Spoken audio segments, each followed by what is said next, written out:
Manager पदासाठी मराठी उमेदवार नको, मुंबईमध्ये आर्या गोल्ड कंपनीची संतापजनक जाहिरात.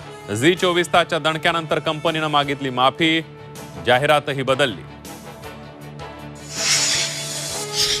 झी 24 तासच्या बातमीनंतर आर्या गोल्ड कंपनी वादात, राजकीय पक्षांनीही घेतली उडी. मनसेनंतर शिवसेना ठाकरे गटाचाही कंपनीत धडक, तर कंपनीवर कारवाई करण्याची विजय वडेट्टीवारांची मागणी.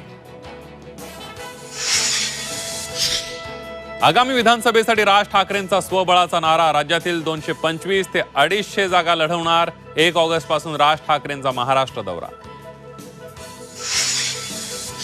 पुण्यात तुफान पाऊस, खडकवासलातून पुन्हा 40,000 क्युसेक पाण्याचा विसर्ग.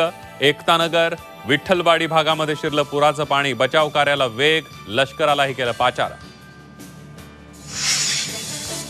खडकवासला धरण क्षेत्रामध्ये 8 इंचापेक्षा जास्त पाऊस पडल्यामुळे पुण्यात पूर परिस्थिती. अजित पवार यांचा दावा.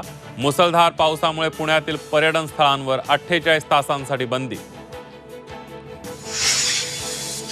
पुढील 24 तासात मुंबईमध्ये मुसळधार ते अतिमुसळधार पावसाचा इशारा. गरज असेल तरच घराबाहेर पडा, प्रशासनाचं आवाहन. तर ठाणे, रायगड, रत्नागिरीमध्ये शाळा कॉलेज बंद. मुंबई गोवा महामार्गावर खड्ड्यांचं साम्राज्य. 10 ऑगस्टला ती दुरुस्ती करा, मुख्यमंत्री एकनाथ शिंदेंचे आदेश. मुख्यमंत्री 10 ऑगस्टला करणार महामार्गाची पाहणी.